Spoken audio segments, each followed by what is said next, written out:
Olá, olá! É uma alegria ter você aqui com a gente no Pode Abraçar, o podcast que é um oásis de misericórdia. Eu sou Clarissa Gomes e eu estou aqui com os meus queridos Isa e Guilherme. Eles são catequistas e são também os idealizadores e os formadores da missão Abraço de Misericórdia. Isa, Guilherme, que satisfação dividir essa mesa com vocês. Então, como esse é o nosso primeiro episódio, aproveitem para se apresentar e também já falar um pouquinho sobre o que é a missão Abraço de Misericórdia. Olá, Clarissa, Oi, Clarissa, tudo bom? Tudo bom? Tudo ótimo. Assim, a missão Abraço de Misericórdia, ela tem já algum tempo que a gente iniciou ela, né? Tem uns 10 anos. Não é uma coisa tão recente. Mas é fruto também de uma formação, de um caminho que Deus foi fazendo conosco. A gente já tem um pouco mais de 10 anos de caminhada na igreja. Bastante tempo. Foram 11 anos na renovação, não é isso? Isso. Depois mais, somando tudo, talvez uns 10 anos de comunidade católica Shalom. Depois passamos em outros lugares, fizemos outros caminhos ainda dentro da igreja, lógico, sempre dentro da igreja. E teve um ano que foi muito fundamental na nossa vida, que foi 2015. 2015 a gente fez um ano sabático. A gente ficou em uma chácara na cidade de Palmas, que eu amo de coração, e dentro de uma comunidade que oferece um ano sabático. E nós... foi um ano de formação. Um ano de intensa oração, vida de oração. Um ano de intensa missão também. A gente viveu esse ano inteiro de missão, oração, né? Estudo, muito estudo, né? Estudo da igreja, palavra, da estudo palavra. do catecismo. Tivemos bons formadores nesse ano. Gente, que privilégio. Privilégio. Foi, de fato, um ano privilegiado. Padres formados em Roma, sabe? Os padres da Arquidiocese de Palmas, eles estavam todos lá nos dando auxílio. A aula de catecismo, né? Era um padre que dava pra gente. Então foi um ano profundíssimo, né? A comunidade também, os fundadores são franceses e eles também tinham uma bagagem gigantesca, enorme, de muitos anos, são fundadores de comunidade. Então a gente sabe que, né? Eu não falei o nome, mas é a comunidade Sementes do Verbo. E foi um ano de graça. E nesse ano começamos a missão. Nesse ano foi dado início no nosso coração a missão. Deus, a partir de uma experiência pessoal de cada um, a gente foi fundando. Deus foi falando para mim, falando para ela. E teve um período que a gente precisou ficar distantes, eu em Palmas e ela no interior aqui no Maranhão, em Santa Luzia, cidade que a gente morava na época.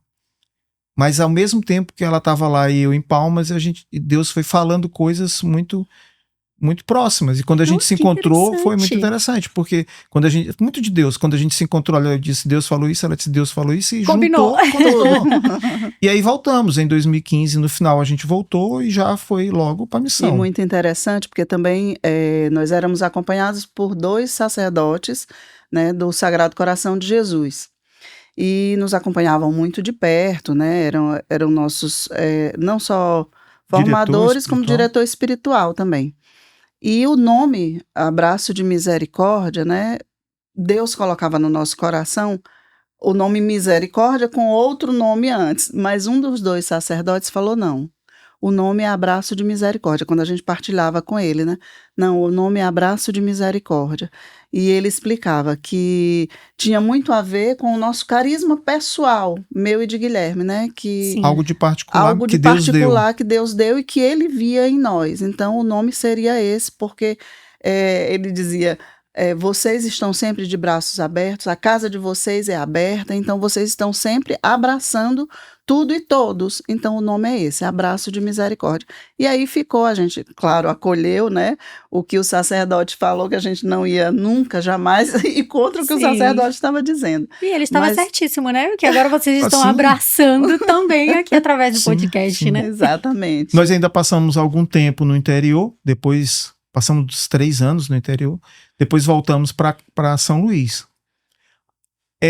A missão, apesar dos 10 anos, ela parou um tempo, porque depois a gente foi, mas mais eu novamente do que a Isa, passei um tempo em São Paulo. E lá a gente deu uma parada na missão. Sem perder sem deixar esfriar no coração, mas passou um tempo de muita formação, porque também foi mais ou menos um outro ano sabático para mim, né?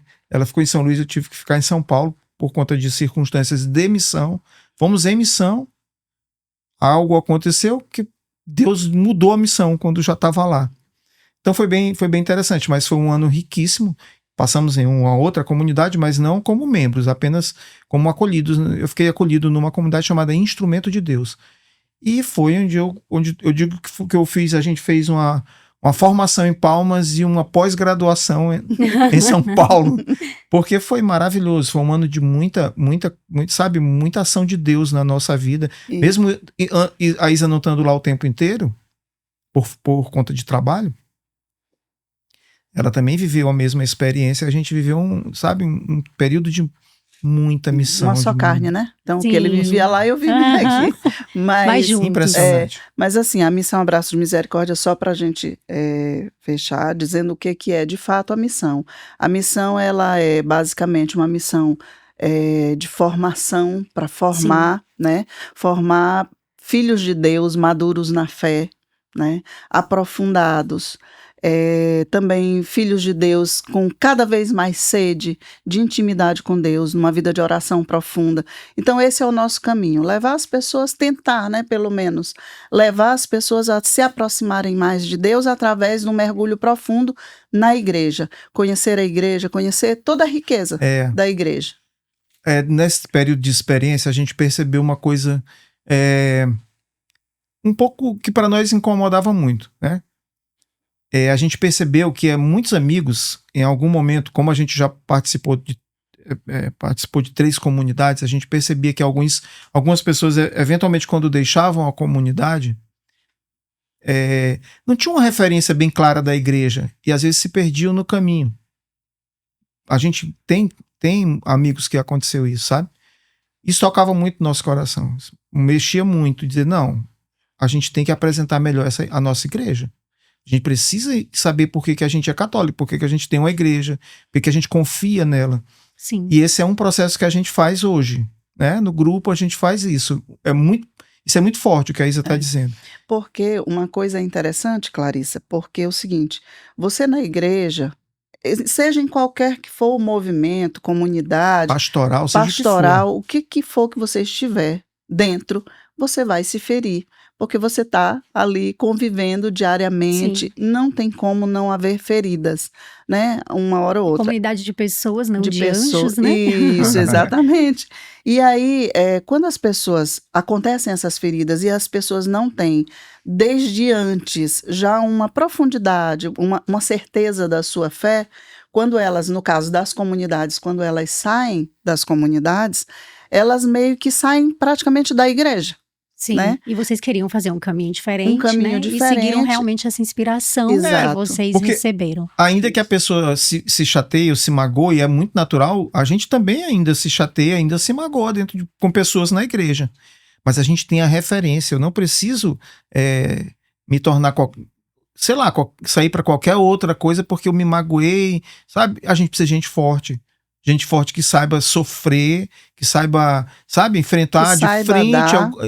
Razão da sua fé. E que saiba dar razão da sua fé. Sim. Eu não estou aqui para não sofrer, eu não estou aqui para não me ferir com as pessoas, ou para ferir pessoas, que muitas vezes a gente também fere. Então, realmente, vocês abraçaram a missão, né? Sim. E a missão nos abraçou. Que bom, né? E você que está assistindo a gente, então já pôde perceber que eles têm muita bagagem para conversar aqui com a gente, né? Mas antes da gente seguir em frente, eu quero deixar um convite para você chegar um pouco mais perto da gente. É só acessar o nosso Instagram, o abraço.de.misericórdia. Lá tem todas as informações sobre as nossas ações, tem informações sobre os nossos encontros de estudo, de oração. É lá também que tem o link para o nosso site, para o nosso canal do YouTube, o Abraço de Misericórdia. E é muito importante que você se inscreva e que você ative as notificações para não perder nadinha desse conteúdo que a gente prepara com muito carinho para vocês, tá bom? E eu aproveito também para fazer um agradecimento especial ao nosso patrocinador, o Estúdio 98 Records, na pessoa do Rafael Rachen, que cede pra gente todo esse espaço, toda essa estrutura pra gente gravar esse podcast para vocês. E também os nossos apoiadores, a Exatop Certificação Digital e a Arte Católica, a loja de produtos católicos que fica lá no Atlanta Center, no Renascença. E hoje é um dia muito especial para nós. É o nosso primeiro episódio oficial. E já que a gente está começando, vamos, como se diz a história, começar do começo, né? O nosso programa de hoje é para responder uma pergunta muito simples, porém profundamente complexa. Afinal, por que somos católicos? Olha, a pergunta não é para mim, mas, de qualquer forma, eu já queria dizer que, se fosse para mim, eu teria um rosário inteiro de motivos aí para desfiar, né? Mas, sem dúvida, no meu top 3 já estariam porque é a Igreja de Nosso Senhor Jesus Cristo, né? Que é o motivo fundamental. Porque é nesta igreja que nós temos a Eucaristia e porque é nesta igreja que nós temos uma mãe que nos foi deixada pelo nosso Pai, né? Essa é a base, já começou bem. É isso mesmo. Eu gostaria de falar só uma coisa antes de responder a pergunta, Sim. né? De agradecer de verdade a Deus por eu ter nascido na Igreja Católica, né? Numa família que me levou à pia batismal, né? Para receber essa graça nessa igreja. Então, nasci numa família católica, me criei numa família católica, casei na Igreja Católica, recebi os sacramentos. Conheceu, mim, nós nos conhecemos na igreja. Então, isso é uma grande graça. Desde já eu queria registrar que é uma grande graça. A gente se conheceu ainda adolescente na igreja, porque por conta dos nossos pais. E ser católico, né? Por que a gente é católico? Hoje em dia é uma pergunta de extrema importância, né? Porque, de fato, Clarissa, muitas vezes a gente não tem essa certeza de todo mundo que está na igreja. Eu não estou dizendo que a gente é melhor ou pior que ninguém, não é isso. É porque muitas vezes, e eu me coloco muito nessa posição, fiquei muito tempo na igreja, como eu falei, a gente já tem 30 e poucos anos que tá no caminho. Mas durante esses 30 e poucos anos, muito tempo, eu fiquei por motivos que não eram os corretos. Primeiro motivo que eu fui por causa dela. É o primeiro motivo que a gente... Moço, mas esse é um motivo corretíssimo. É o motivo correto, tá? É bom, mas por conta dela, porque ela insistiu muito, por ser muito, muito cético. Então ela precisou trabalhar muito, Deus precisou, né, quebrar muito minha cabeça. Sofri um tanto para entender algumas coisas. Estou entendendo, ainda não entendi nada, mas estou começando a entender. E a gente às vezes vai porque é um grupo muito bom, às vezes nós vamos porque a gente acha que a gente já está ficando muito bom, né? Não, já não roubo mais, já não faço, né? Já não cometo graves pecados, então eu tô aqui no caminho. Mas nem sempre esse mas naturalmente a gente descobre que esse não é o melhor caminho, ou o caminho mais correto. A gente é católico porque a gente acredita em Jesus Cristo, porque a gente ouve a palavra, ela passeia no nosso coração, vai para nosso intelecto e a gente começa a entender que é a vontade de Deus. E aí a gente começa a entender que somos um corpo ativo que tem uma cabeça, que tem um fundamento. E aí a gente começa nós podemos passear por algumas coisas aí na história da igreja, que talvez seja até interessante falar agora. É realmente muito interessante a gente entrar nesse aspecto histórico, né? Mas antes eu queria que vocês falassem um pouquinho, então já que vocês estão falando aí de como foi que vocês mergulharam na religião, né? Qual que é a importância dessa escolha na vida de uma pessoa? Como foi para vocês? É para todo mundo, né? Uma escolha que teoricamente, pelo menos, né? É para fazer a diferença.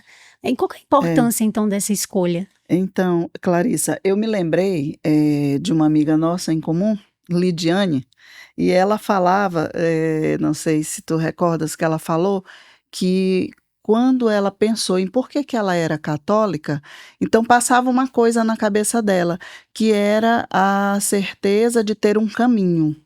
Sim.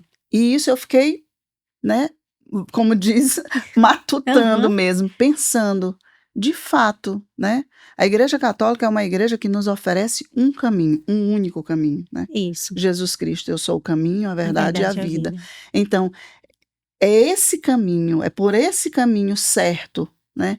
E aí a gente pode dizer assim, católico não pensa pelas suas próprias ideias. Católico não tem as suas próprias E muita ideias. gente não consegue compreender a Não consegue. profundidade disso. Acha que é uma Exatamente. coisa ruim, mas ao contrário, né? É Não, uma coisa não. muito boa. Exatamente. Nós católicos, nós não temos as nossas próprias ideias. Nós não temos eu não concordo, eu não gosto, eu não quero. Porque a igreja nos oferta já esse caminho verdadeiro, esse caminho que nos leva ao céu, que nos leva ao reino. E ele é perfeito, Isso. né? E não é um caminho que foi pensado simplesmente da cabeça de Não, alguém, não de é. jeito nenhum. aleatoriamente, ao A contrário. não ser na de Deus, né? É um caminho Isso. pensado só apenas da cabeça de Deus e a gente não tem o acesso direto a ela. Isso. Por Não isso é ele uma- constrói na história, por isso ele constrói na vida, na história de cada um de nós. Ele vai adentrando na vida pessoal de cada um que se dispõe a caminhar com ele. Não, e É. você vê, a igreja nos dá um caminho de sacramentos, o caminho da liturgia, que são caminhos que nos aproximam de Deus, né? Que vão nos santificando. É um caminho verdadeiramente de santidade, né? Como foi a palavra que Lidiane usou foi método. Método. Isso. A igreja tem um método próprio. E esse método nos leva à santidade. Então, quando eu parei para pensar nisso, porque eu sou católica, é muito isso mesmo. É a melhor forma de eu não errar. É a melhor forma de eu de ir para um caminho correto, de não perder o rumo. É a igreja. E talvez pela falta dessa compreensão é que a gente tenha muitos, infelizmente, o que a gente chama de católicos de IBGE, né? Exato. Opa, Eu, muito. inclusive, já fui essa pessoa. Todos acho que já fomos um Todos dia, né? nós fomos Assim, em algum momento da vida, da É. história, do caminho. Mas é o passo inicial. A Igreja Católica, ela tem quase 3 bilhões de seguidores no mundo, Sim. né? E aí, desses 3 bilhões, a gente sabe que muitas pessoas estão mesmo só participando, mas de uma forma muito superficial, né? E a gente precisa realmente fazer esse mergulho, né? Profundo, Claro. inclusive fazer essa reflexão, né? Por que eu tô aqui nessa igreja? O que essa igreja tem para me oferecer? Né? Eu acho que isso é muito importante, esse tipo de reflexão, para a gente saber que caminho que a gente está seguindo, né? Sim, com certeza. Esse caminho, tu disseste, esse mergulho. Quando tu falava em mergulho, me vinha a imagem de um funil. E é isso. A É igreja, verdade. ela nos faz caminhar por um funil, é um caminho que vai se estreitando. Né? E isso que dificulta muito que as pessoas, mas eu não compreendo porque não pode isso, porque não pode aquilo. E me faz lembrar também que antigamente se falava muito que a igreja católica pode tudo, é permissiva. Gente, eu não conheço. Tem nada mais difícil no Nada mundo mais do que ser difícil católico. do que ser Nada. católico. Você quer descobrir uma coisa difícil de fazer, de ser, de cumprir? Seja católico. Decida ser católico. É verdade. E o melhor de tudo é que Jesus passa 3 anos relatado nos 4 evangelhos, né? De vida pública, né? De vida pública.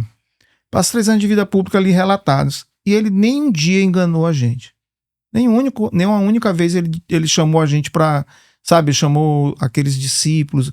Ele não escolheu, ele abraçou a todos.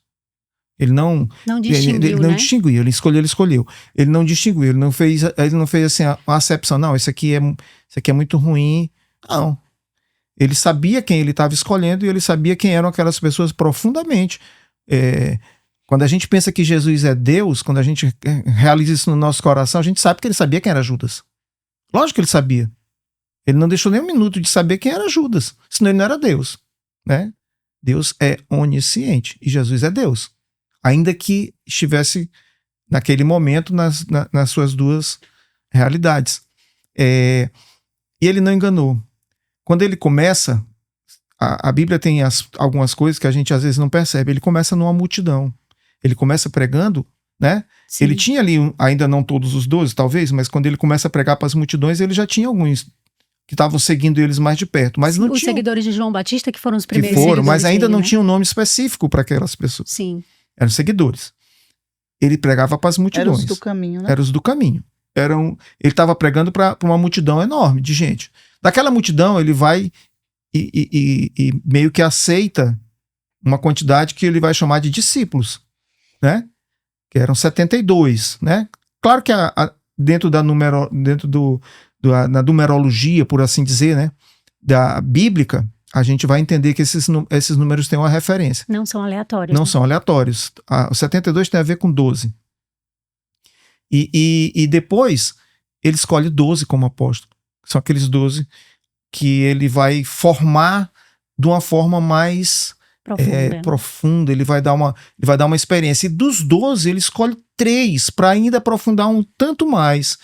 E dos 3, um sobra no dia então ele faz todo no dia do Calvário. Ele faz todo um caminho, um processo. Ele não engana a gente. Não é fácil chegar lá de frente ao Calvário. Não foi fácil nem para os apóstolos. Não é fácil chegar lá de frente da cruz, que é a nossa liturgia. Sim. Nossa liturgia repete espiritualmente aquilo que aconteceu lá no passado, lá naquele dia que Jesus foi crucificado. A gente repete aquela experiência. E a gente precisa se sentir João. A gente não deve se sentir Pedro, que estava ali, mas negou. Sim. Ou os outros que estavam, sei lá por onde, ninguém sabe. A Bíblia não relata onde é que os outros 9, né? Judas estava arrependido, se matando. A gente não sabe onde é que estavam os outros 9, né? A gente sabe de Pedro, sabe de João e sabe de Judas, né? Na sua realidade. Sim. E os outros a gente não tem a menor ideia. Provavelmente escondido. Eu digo que Tomé é o que se escondeu melhor, porque depois ainda demorou a voltar, né? Depois ainda foi o que demorou mais a voltar. Mas mesmo assim, ainda assim, Jesus não, ele diz, eu não vou perder nenhum dos que tu me deu. E a gente precisa se sentir assim. E para isso a gente não pode fugir da igreja. A gente não pode. É um assunto delicado hoje, porque a gente fala muito em ecumenismo, a gente fala muito em um ecumenismo absolutamente difícil de compreender, porque inicialmente o ecumenismo seria a gente ter um diálogo com as igrejas cristãs, né, as outras. Mas é muito raro isso acontecer de fato, porque na maioria das vezes eles esperam que a gente negue a nossa fé. Isso. Eles sempre esperam que a gente diga assim, não, nós vamos ser educados e a gente não vai falar de Nossa Senhora, porque estamos num ambiente ecumênico. O tal dos respeitos humanos. Nós não vamos colocar o crucifixo na nossa parede, talvez a cruz, sem Jesus, que não tem... por exemplo, os evangélicos ou protestantes, né? Eles dizem que não pode ter cruz, eles têm cruz, mas não com Cristo. Mas eles não... E só vale a Bíblia. Mas eles não encontram isso na Bíblia. Eles encontram... São Paulo nos orientando. Nós anunciamos Cristo crucificado. É esse o Cristo que a gente anuncia. É o Cristo... E aí eu volto. E se a gente, para anunciar o Cristo crucificado, a gente precisa se sentir João. A gente precisa estar diante da cruz de Cristo. E ele te dizendo assim, essa é tua mãe, esse é teu filho. A gente precisa ouvir isso. Então eu não posso me apartar nunca mais, eu como católico, não posso ter dúvidas de quem é Nossa Senhora. Verdade. Né? É uma igreja que nasce do pai, mas esse pai também nos dá uma mãe. Uma mãe, né? Exatamente. Quando você estava falando sobre esse aspecto histórico, né, de quando Jesus começa, estava me vindo muito à mente de como é realmente uma igreja da misericórdia, né? Sim. Ela traz o caminho da cruz, o caminho do Calvário, mas é também aquela que te oferece todas as graças para percorrer esse caminho, né? E aquilo que você estava falando também, que Jesus, ele não esqueceu de ninguém, não deixou ninguém para trás, como o pastor que vai buscar aquela ovelhinha que se perde, né? É realmente esse o aspecto da misericórdia que é muito presente na nossa religião, né, Isa? Sim, sim. A misericórdia, eu sempre digo, Clarissa, creio até que já falei muitas vezes sobre isso, a misericórdia, ela tem braços longos, né? Os braços da misericórdia são longos e vão aonde há o necessitado, aonde há o pobre, mas o pobre não necessariamente somente o pobre materialmente, mas o pobre de especialmente amor, o pobre de amor, o pobre de Deus, o pobre que está, vamos dizer assim, à margem, ou porque foi colocado ou porque ele próprio se colocou. Né, como me fez lembrar o cego de Jericó, né, que estava à margem quando Jesus passava. E ele gritava, Jesus, filho de Davi, tem piedade de mim. Olha para mim. E os outros que acompanhavam Jesus mandavam ele se calar. Não, cala, né, para não incomodar. Mas ele gritava mais alto. E Jesus ouve, né, primeiro, e manda chamar. E aí eles chamam. E é interessante porque ele está sentado e está com uma capa, que era a única coisa que ele possuía, era essa capa. E ele, de um salto, diz a palavra, ele joga a capa, deixa a capa e vai ao encontro de Jesus. Ou seja, ele deixou tudo. Ele deixa o passado dele Ele para deixa o trás. passado. Ele só tinha aquela capa e ele deixou. E foi ao encontro de Jesus. E Jesus o abraça com a sua misericórdia. Jesus o acolhe, né? E pergunta: o que tu queres, né, que eu te faça? Que é uma pergunta até, se ele é cego, o que tu queres que eu te faça? Senhor, que eu veja. Jesus sabia o que ele precisava, né? Mas Jesus queria que ele se expressasse, para que ele tivesse voz, porque os outros mandavam ele se calar. Então Jesus acolhe no ser pleno dele, né? Não só por causa da necessidade física, mas porque ele precisava se expressar, porque ele era excluído. Não deixavam nem ele chamar Jesus. Então Jesus diz: o que tu queres que eu te faça? Jesus faz com que ele se expresse. Então essa é a misericórdia da igreja. A misericórdia acolhe como nós somos e estamos. E traz a misericórdia na igreja, né, que é o assunto que a gente está falando, não exclui ninguém, absolutamente ninguém. Agora, não é uma misericórdia passiva com o nosso erro, com o nosso pecado. Sim, isso né? é muito importante que se pontue, né? É importantíssimo. Hoje, não, pode continuar. A misericórdia, ela nos acolhe, como eu falei do cego, no ser total, como nós somos, como estamos, com o que temos, né? Jesus já sabe. Traz para si, traz para dentro, né? Para dentro, para o seio da comunidade. Porém, aqui agora nós vamos cuidar, aqui agora nós vamos tratar, né? E não é impondo e não é jogando o pecado no rosto do outro, dizendo: você é um pecador, agora você volte atrás, se confessa, não é isso, né? Acolhe, ensina, mostra a verdade, porque o que liberta é a verdade. Não adianta pensar que a misericórdia é passar a mão por cima de um erro. Não é. A misericórdia é a verdade. Santa Teresa d'Ávila diz: não existe caridade sem verdade. Não existe. Né? Então, para ser misericordioso, eu preciso levar o meu irmão à verdade. Ele precisa conhecer a verdade. Então, é essa, creio eu, né, que a igreja e nós que somos católicos devemos ser também, é essa forma da misericórdia agir.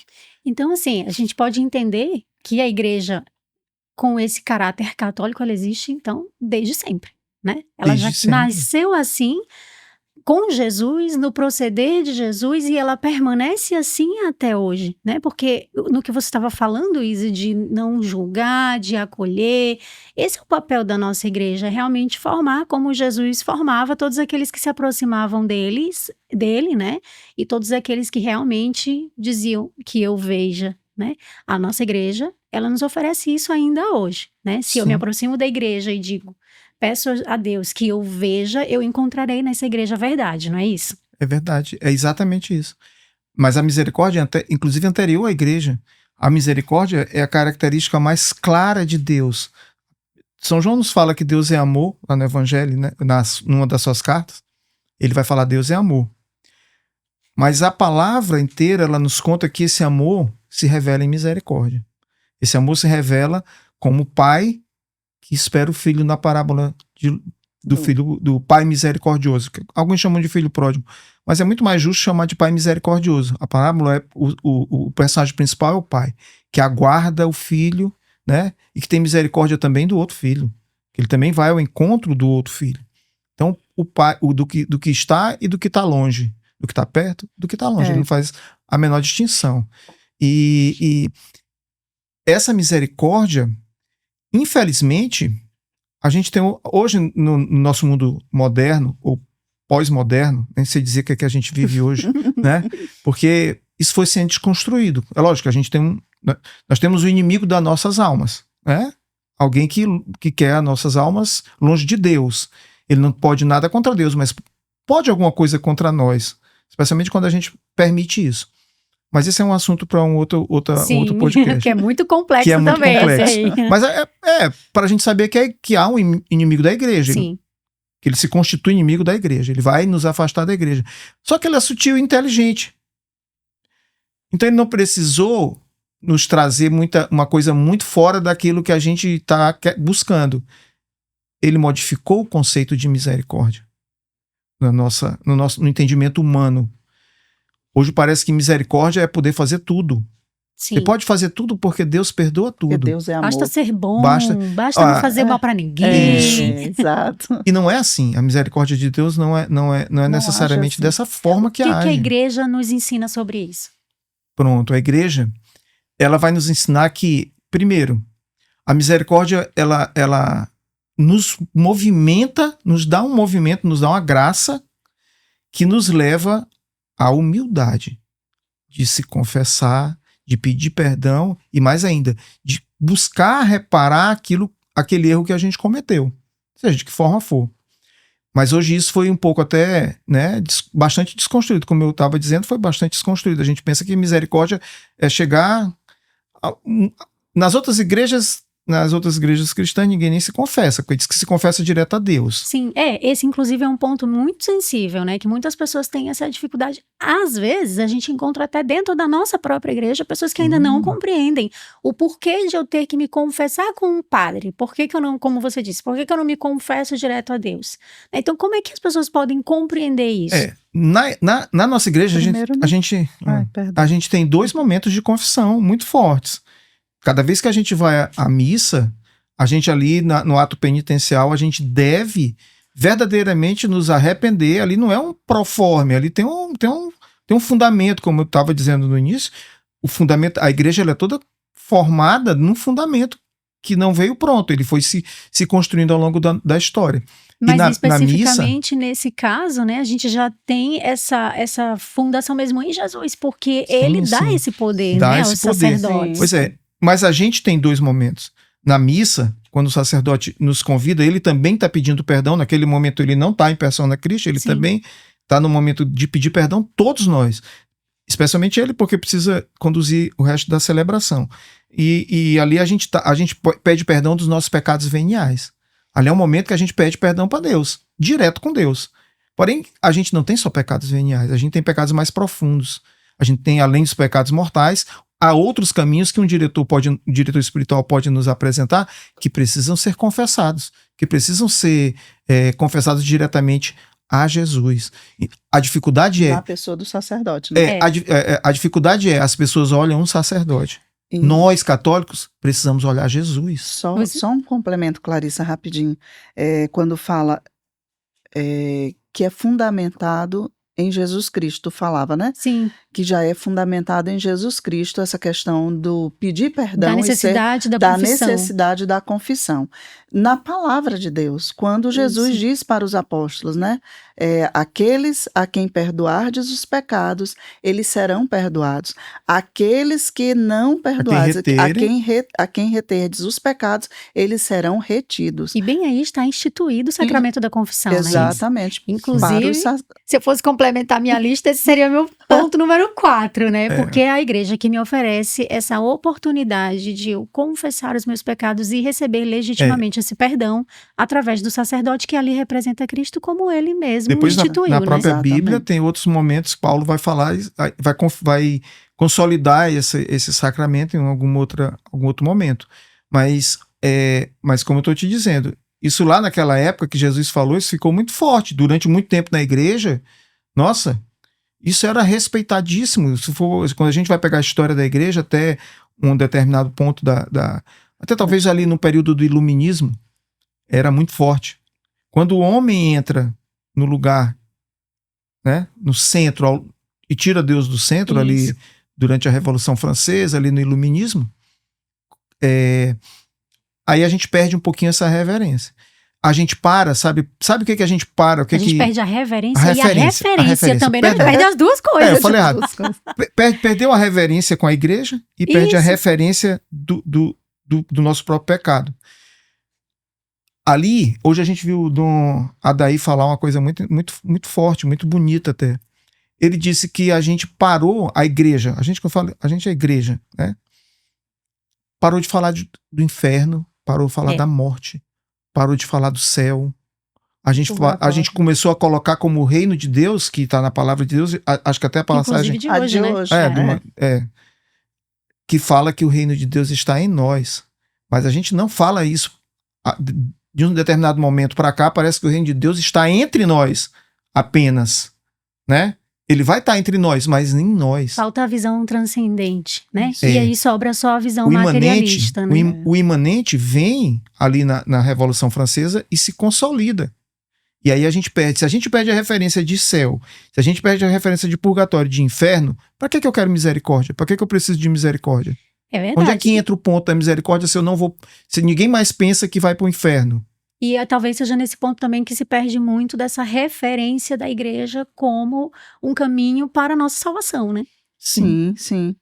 Aliás, o caminho, né, O Clarice? caminho, isso. O caminho. Perfeita correção, é o caminho. O caminho de salvação, No né? fim das contas, muita gente, a partir desse momento, já não está mais nem aí para salvação, porque como você estava falando, né? Não se fala mais em inferno. Se você não acredita mais em inferno, para que vai precisar acreditar em céu e Exatamente. em salvação? Me né? faz lembrar Santo Agostinho, né? Que ele dizia, eis que eu te buscava fora Sim. e tu estavas dentro, né? Então era como se, naquela época lá de Santo Agostinho, ele já vivia o que muitos vivem hoje, e muitos jovens, né? Muitos jovens vivem isso.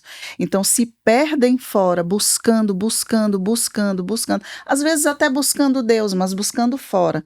E eis que o reino está dentro. Eu vou pegar o gancho aí de Santo Agostinho para te fazer uma pergunta. Com base nisso que o Guilherme vinha falando aqui para nós, né, de todas essas reverências e referências que vão se perdendo, muitas pessoas já não conhecem mais a verdade, elas perdem a noção do que é a verdade, né? E como que então a gente consegue ter esse ponto de virada que Santo Agostinho teve, de repente perceber, que não é de repente, né, mas de perceber que agora sim estou diante da verdade? Porque nós, católicos que somos, temos certeza que nós estamos diante da verdade. Mas as pessoas que não creem ainda. Para começar, Clarissa, eu penso muito na maneira com que nós, católicos, queremos apresentar, vamos dizer assim, a experiência de Deus, né? Na maioria das vezes, a gente quer que as pessoas venham para a igreja. Trazer as pessoas para a igreja. Na verdade, as pessoas precisam fazer a experiência com a verdade, que é uma pessoa, Jesus Cristo. Então, o ponto de partida é esse. A experiência... Eu até penso que, só te interrompendo, eu até penso que a experiência é anterior. Eu acho que o caminho porque eu penso, quando eu olho a Bíblia, né, quando a gente estuda um pouquinho da Bíblia, a gente percebe ali que no Antigo Testamento é uma relação com Deus. Não necessariamente com uma das três pessoas, mas com Deus e com o Pai. Então ele perde né, mais forte, mais evidente com Deus Pai. Depois os evangelhos tratam do Deus Filho. Né, que tem uma referência e reverência enorme ao Pai, que está lá todo no Antigo Testamento. Mas depois é o Espírito Santo. Isso. O Espírito Santo é a igreja. O Espírito Santo é quem leva a igreja. Mas a gente faz o processo... Mas por que eu falei de Jesus, né? Porque Clarissa falava da verdade. As pessoas, nós temos a certeza que nós estamos diante da verdade. Por quê? Porque nós experimentamos. Nós fizemos uma experiência, que é o Espírito Santo que nos conduz, que é o Espírito Santo quem nos faz perceber, né? Mas a experiência é com a pessoa de Jesus. Sim. Que nos leva ao Pai. Que nos leva ao Pai. E Jesus diz, eu vim para fazer a vontade do meu Pai. E a vontade do Pai era que tivesse uma igreja que nos conduzisse. Uma igreja como caminho. Perfeito. Uma igreja como caminho. Então, levar as pessoas... Mas aí como? Como que eu vou levar uma pessoa? Isa, mas eu tenho uma pessoa na minha família que não quer nem saber, né? Ai de mim se eu tocar no nome de Jesus perto dela, né? Então, não toque no nome de Jesus, né? Seja a presença de Jesus. Seja a face de Cristo. Seja a face de Cristo. Dizer, como São Francisco de Assis dizia, né? Seja o evangelho, o único evangelho que o seu irmão vai ler. Isso. Porque ele não vai abrir a Bíblia, ele não vai numa igreja. Então, seja você esse evangelho. Essa é a parte que a gente faz. E aí Deus faz que a parte aumenta a dele. nossa responsabilidade, Muito, né? muito, muito. Porque uma vez Por isso é tão católicos- difícil ser católico. Exatamente, porque uma vez católicos, você se compromete com um modo de vida, que é um modo de vida que ninguém mais, ninguém menos do que de nosso Senhor Jesus Cristo deu um É. start aí É, pra e nós. aí né? A régua é E aí- alta, né, Clarissa? É, muito E aí tu alta. tocou, inclusive, num ponto interessante, porque muita gente diz assim, vocês são um bando de hipócrita, porque vocês falam, vivem, não sei o quê, mas aqui e acolá a gente pode, e pega mesmo. Ninguém entendeu que a gente ainda não é santo. Isso. A gente está lutando para ser Isso. santo. Então, ser católico é essa luta. Não é ser perfeito. Não tem como a gente ser perfeito só no céu perfeito. Hoje, só Jesus. Só Deus. Nós não. Nós vamos errar, nós vamos falar besteira, nós vamos fazer besteira. E ainda assim, a gente precisa manter o caminho. Pronto, Guilherme. Então, vamos aprofundar nisso daí, né? Uma vez que a gente entendeu o que é a igreja, que é um caminho que o próprio Deus pensou, que passou pela pessoa de Jesus Cristo, que instituiu os sacramentos e deixou todo esse caminho para nós, essa riqueza, né, que é a nossa igreja instituída, com todos os sucessores apostólicos, né, que compõem o magistério da igreja, tudo mais, a gente vai percorrendo esse caminho, entende a verdade, reconhece a verdade, e aí isso agora nos traz para um outro patamar, né? Que é o patamar do comprometimento com a fé, né? Então, o que a partir daí, a partir desse ponto, implica decidir ser católico? Tá aberta a pergunta para qualquer um dos dois. Eu posso dizer. Pegue a sua cruz e me siga todos os dias. Adivinha quem disse isso, né? Adivinha quem disse isso. Na prática, é você vir para cá. É vir. Aqui. Como assim é vir para cá? Vir para dentro da igreja.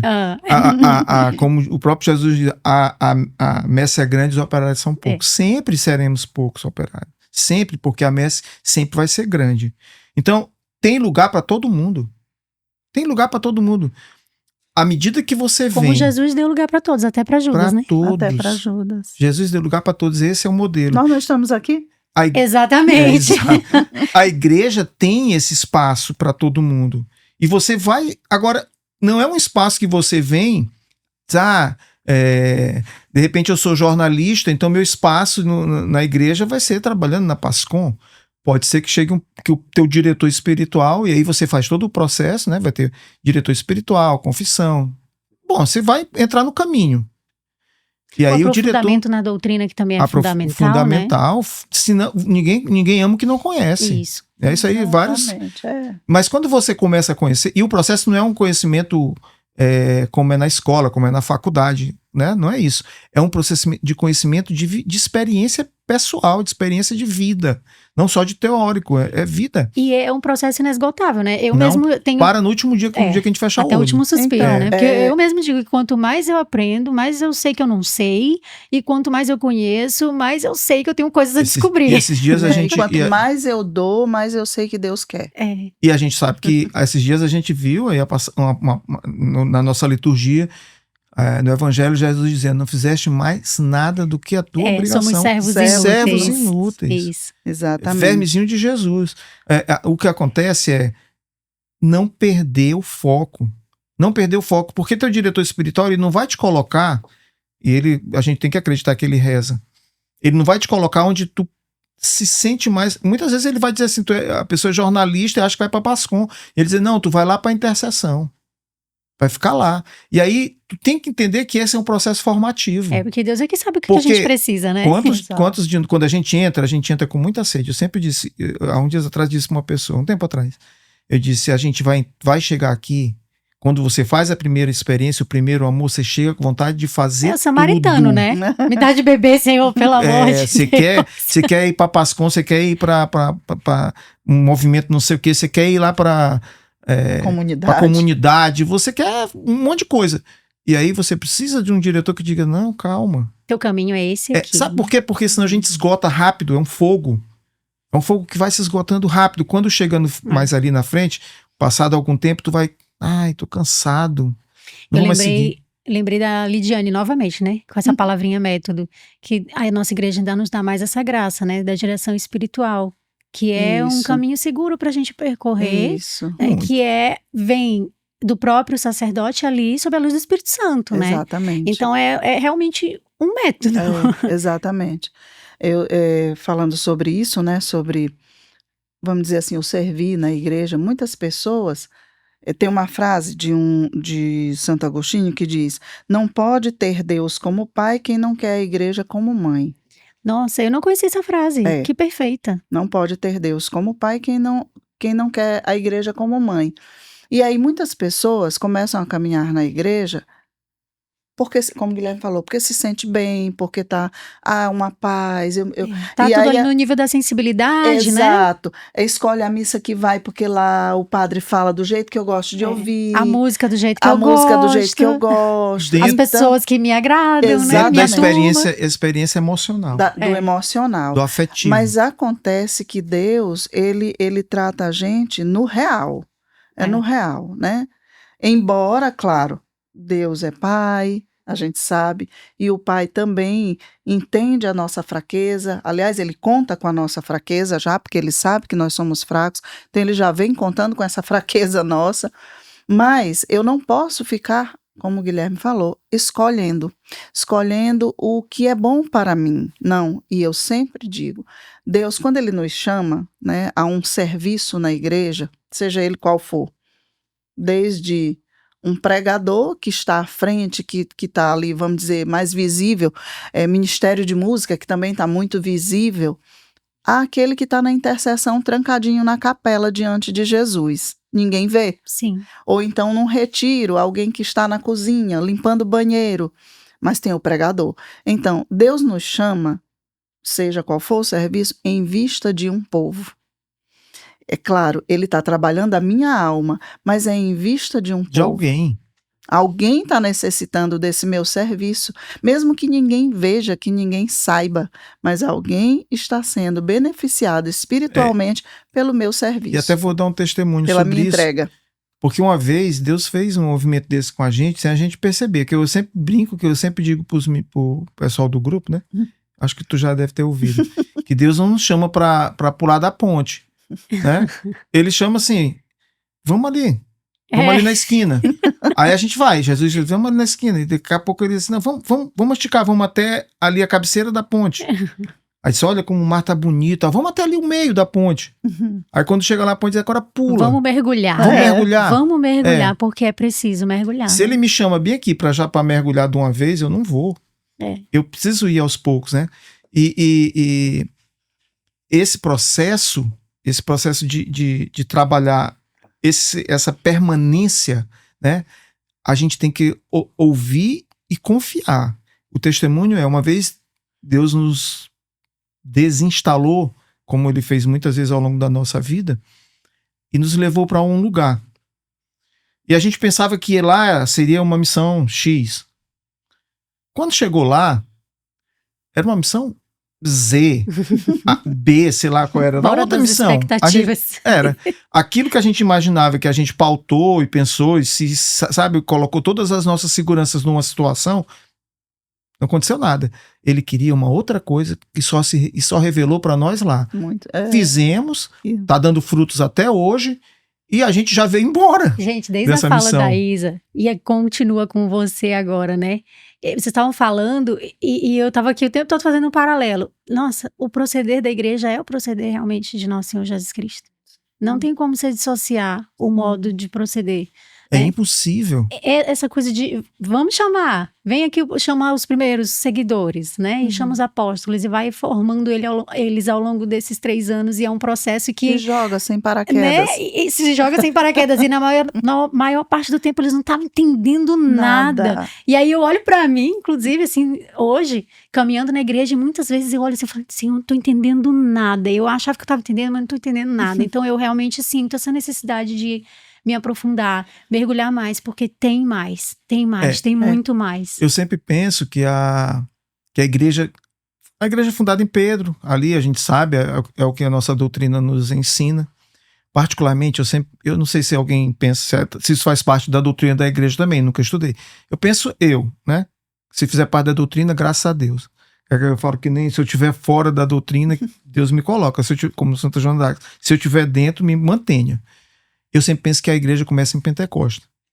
Porque até então, mesmo com toda a experiência daqueles apóstolos ali, eles não tinham coragem, ainda estavam com medo, né? Estavam escondidos com medo. Mas em Pentecostes eles saem e aí eles vão o mundo inteiro. E aí a gente começa a perceber como Deus age. Porque Deus insere a presença de Jesus na Terra, né? O ano santo da graça na Terra, em meio a um domínio do império mais poderoso da Terra na época, que era o Império Romano. Então tinha nada mais poderoso que o Império Romano. E aí os cristãos, eles meio que são infiltrados naquele império e transformam o Império Romano, né, na igreja. Não é o Império Romano, tem gente que diz que Constantino fundou a igreja em 300 e pouco, que é uma loucura, porque a gente já era chamado de igreja católica lá no ano 100 depois de Cristo, ali, sabe, tem E há quem pegar... registros disso. Lógico, quem pegar para estudar, a gente não precisa nem... Tem tanta gente falando sobre isso que eu acho maravilhoso. Que tem tanta prova do que era já a igreja antes de Constantino. E as pessoas não percebem que em Constantino a gente só foi infiltrado no maior império da época para conquistar o mundo. Porque por isso hoje a igreja, nós cristãos somos a maior, não por uma questão quantitativa, sabe? Mas porque é vontade de Deus que a palavra, que o evangelho seja pregado até os confins da terra. Mas a gente não ia pregar aos confins da terra se a gente ficasse ali dentro do mundo judaico, que é desse tamanho, está em guerra até o dia de hoje. A gente precisava se infiltrar em alguma coisa que ia acabar, que Deus já sabia que ia acabar, que era o Império Romano. O Império Romano acabou, mas o evangelho se distribuiu por toda a terra. Então Deus tem um plano. Tanto é que ele mesmo se deixa vivo na nossa igreja, né, para que a gente consiga... Sacramento da misericórdia. É o sacramento da misericórdia, que é a Eucaristia, Da né? Eucaristia. São 2 sacramentos da misericórdia. A confissão e a Eucaristia. Agora tu tocaste no outro sacramento da misericórdia, que é a Eucaristia, né? Que Deus se esvazia, Jesus se esvazia, né? Faz a kenosis, esvazia completamente, né? Deixa, sendo Deus, se esvazia completamente para vir ser um conosco, né? E aí vive, anuncia o reino, nos insere no reino, né? E se entrega numa cruz. E a partir daí se torna alimento para todo sempre até os últimos dias e nos garante: estarei convosco todos os dias até o fim. Aliás, esse é um outro motivo que desde Jesus, desde a época dele, muita gente se afastou. Ele ser o pão, o corpo. Quem não comeu meu corpo e quem não bebeu meu sangue não é digno de mim. Isso naquela época já daqueles 72 que eu citei, muitos se afastaram porque não conseguiam entender aquilo. Como então hoje. Isso não é coisa de hoje, né? Não, desde não é sempre. Desde sempre. Desde sempre tem os que contestam e não creem, né? Só tem que perceber o seguinte: os outros permaneceram. Isso. E fundaram a igreja. Sim. E caminharam ao longo da história com uma igreja. Que Jesus permanece viva até hoje. Jesus montou a base, montou o alicerce ali com 12. Né? Porque logo depois já tinha São Matias. Fundou a base com 12, mas eles são a base. Eles são o início, né? Por isso a gente acredita na sucessão apostólica, porque depois da base pronta, a base ficou pronta, ou seja, quando os apóstolos já morreram, depois vieram outros que começaram a construir... O edifício se solidificou. Aí o edifício foi sendo construído. Então, para isso, precisa ter uma sucessão de pessoas ordenadas desde o início. E aí, só para fechar isso aqui, Clarissa, não sei se tu já está encaminhando aí para o final. Para encerrar mas assim, enquanto a gente falava, e tu falaste uma coisa, tu disseste assim, então, Jesus Cristo, o que Jesus Cristo viveu é o que a igreja vive, né? Foi mais ou menos isso que tu falou. É o que a igreja vive ou tem que viver. E aí, quando eu falava da kenosis de Jesus, do esvaziamento de Jesus, do esvaziamento de Jesus é exatamente a mesma coisa que nos é pedida. O esvaziamento. Então, aí volta lá para o assunto do chamado, né? Então, quando somos chamados, a única coisa que Deus nos pede é te esvazia, né? Deixa tudo. Pegue sua cruz e Pega a me tua segue. cruz. Deixa que eu faço, deixa eu ser em ti, né? Uma última pergunta, Ok. cada um pode responder à sua maneira, né? Tá Que é, bom. na verdade, uma pergunta que nós muitas vezes podemos ouvir ao longo da nossa trajetória como católicos, né? Aliás, nessa pergunta eu vou fazer de conta que eu sou uma pessoa que não é católica, tá? E vou fazer essa afirmação para que vocês possam responder. Eu não preciso da igreja. A gente ouve muito mesmo, né? Vê muito. Vai diretamente ligado diretamente ao que eu acabei de falar. Então, se eu não me esvazio de mim mesma, se eu me encho de mim e das coisas e de pessoas, eu de fato não preciso de Deus e nem da igreja. Eu não preciso nem de Deus, quanto mais da igreja, né? Porque eu me sou suficiente, né? Eu consigo tudo, eu faço tudo. Então, essa autossuficiência faz com que eu não enxergue 2 palmos adiante do meu nariz, de dizer, eu realmente não sou nada. Isso Eu necessito não só de Deus, mas da igreja que Deus deixou para me ensinar, para me encaminhar, para me dar esse caminho seguro onde eu tenho a para certeza. dar suporte nas minhas fraquezas e pecados. Onde eu tenho a certeza de que os sacramentos me sustentam. A Eucaristia me alimenta todos os dias. O perdão, né, no confessionário me volta a graça batismal, eu me torno limpo novamente. Então, eu preciso realmente me esvaziar para perceber que eu preciso sim de Deus e da graça que a igreja dispensa, todas as graças. E sabe, Clarissa, a maioria das pessoas que diz que não precisa da igreja peca contra o primeiro mandamento. Né? De amar a Deus sobre todas as coisas. Não, a pessoa quando diz não preciso disso, não preciso daquilo, não concordo, eu até brinco que a maior porta que tem no inferno chama-se não concordo. Porque o que tem de gente que não concorda, toda vez que você não concorda com a igreja, você peca contra o primeiro mandamento, porque você se coloca no lugar de Deus. Você quer dizer que eu sei mais que é Deus. Sim. Eu sou mais capaz de dizer o que é certo e o que é errado do que é Deus. É contra o primeiro mandamento. Isso porque sempre nós cremos que a igreja foi fundada de Deus por Jesus e foi fundada Cristo. por Jesus. Se eu creio isso, né? Não sei se eu falo uma coisa muito errada, acho que não precisa nem crer muito. Você pode até ser cético de não crer muito, mas se você for honesto de estudar o que Deus quer desde o começo, você vai chegar a essa mesma conclusão. Não tem como não chegar a essa conclusão. É muito, sabe, eu tive muita dificuldade no começo porque minha cabeça funciona muito com lógica. Então, daqui a pouco eu queria compreender tudo por detalhadamente. Só depois que a gente vai perceber que basta obedecer. Basta graça. Basta graça. A tua graça me basta. A tua graça me basta. Graça me basta. E eu obedeço a tua graça. Se tu disser que eu preciso abrir mão disso aqui, eu preciso saber da coisa que eu mais gosto. Porque Jesus, não é, como eu disse, ele não engana. Quem não odeia seu pai, sua mãe, né? E odiar, não, evidentemente que teologicamente não é nesse sentido. Odiar é não colocar ele em primeiro lugar. Não obedecer ele acima do pai e da mãe. Ou não deixar de fazer as coisas que precisa que ele te determina, que é o caminho, dentro da prática do caminho, porque eu tenho filho, porque eu tenho marido, porque é nessa prática do dia a dia que a gente vai percebendo que a gente precisa colocar Deus em primeiro lugar. E colocar Deus em primeiro lugar é querer a igreja dele. Perfeito. Com mãe, com sacramento, com a Eucaristia, que é o mais importante, talvez o mais importante. A missa é a coisa mais importante que tem na face da terra. Sim, tem nada mais importante, nada. Quando você colocar... porque na missa, assim, só rapidinho, pai. A igreja, ela não é obra humana para que a gente possa negar. Eu não posso negar uma coisa que é obra divina.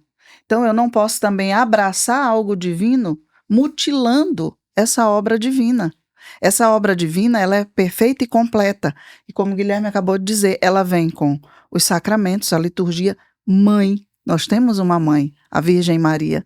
E nós não podemos mutilar a igreja, fazendo de conta. Ou então, como a gente falou lá no início, para ser, vamos dizer, ecumênico, né? Para ser agradável ao mundo. Agradável ao mundo, deixar a nossa mãe de lado. Não, de forma alguma. A gente tem que abraçar tudo.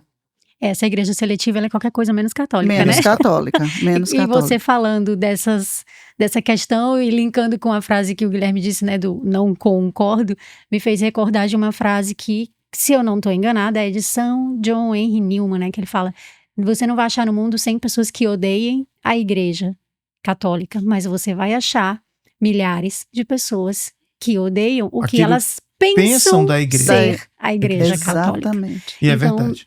Na verdade, o que a gente precisa mesmo é conhecer, né? Conhecimento. Conhecer porque a verdade já está posta e ela é inegável. A gente não tem como selecionar. Mesmo que eu queira, ela vai continuar existindo, a minha revelia, a revelia da minha vontade, da minha opinião, né? Então a gente precisa realmente ter Exatamente. humildade, reconhecer e buscar a verdade, né, gente? É É isso. verdade, como diz a palavra, o meu povo se perde por falta de conhecimento. Se não ama a igreja é porque não conhece. A igreja que é corpo de uma cabeça. Que é Cristo. Eu nunca vi dizer que uma cabeça tivesse vários corpos. É. Eu só consigo pensar numa cabeça, até na mitologia, em algumas situações, tem um corpo com várias cabeças. Graças a Deus não é o nosso caso. Nós temos uma cabeça e um corpo. Não são vários corpos. Gente, esse assunto rende muito papo, né? Dava pra Opa. gente gravar uns 5 episódios no mínimo. Sim. Mas infelizmente a gente precisa encerrar, né? E eu acho que, já que a gente falou tanto da nossa igreja, da nossa fé, de tudo em tudo que ela se baseia, eu acho que nada melhor do que a gente encerrar com uma oração, Claro, né? sim, perfeito, perfeito. Podemos? Claro, fica à vontade. Tá certo. Então, nós vamos fazer um momento de oração e nada melhor, como Clarissa falou, né, Clarissa? A gente falou muito da igreja, encerrar com um Papa bem conhecido, né, que se tornou santo, São João Paulo II. Estamos aqui até com uma relíquia dele, nós trouxemos. São João Paulo II, já que a gente falou tanto da misericórdia, ele dizia o seguinte, que a misericórdia é o maior atributo de Deus. Então, vamos, assim, pedir a Deus que derrame sobre nós a graça de, assim como Jesus, esse coração misericordioso, esse coração transpassado, que se abriu a toda a humanidade, fonte de toda a misericórdia, que nós também sejamos banhados por essa misericórdia, acolhidos por esse amor, também sejamos no mundo essa misericórdia que acolhe, que abraça, que dá de si, que alimenta o outro, assim como o pelicano, Jesus, o pelicano que imita Jesus, que representa Jesus, que dá de si, arranca do seu peito a carne para alimentar os filhos, Jesus também nos alimenta com o seu coração aberto. Que nós sejamos esses cheios de misericórdia, de um coração aberto, a acolher todos os necessitados e todos aqueles que Deus nos enviar. E que o Senhor nos abençoe, por intercessão da nossa bendita Mãe, a Virgem Maria, Nossa Senhora de Fátima, também pela intercessão de São José.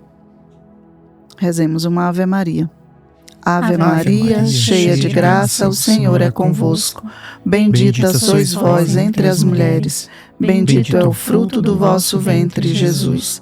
Santa Maria, Mãe de Deus, rogai por nós, pecadores, agora e na hora de nossa morte. Amém, amém, gente. Amém. Que conversa maravilhosa. Obrigada, Clarissa, muito obrigada. E esse foi o nosso Pode Abraçar de hoje. Muito obrigada a todos vocês que nos acompanharam nesse primeiro episódio. Já lembra de dar o seu joinha e seu like no nosso vídeo aqui no canal do YouTube para ajudar que ele chegue a mais pessoas, para que mais pessoas possam conhecer também essa palavra e essa verdade, né? A gente se encontra em breve no nosso próximo episódio para a gente caminhar juntos por mais um pouquinho nesse oásis de misericórdia. Salve Maria! Fiquem com Deus. Tchau, tchau!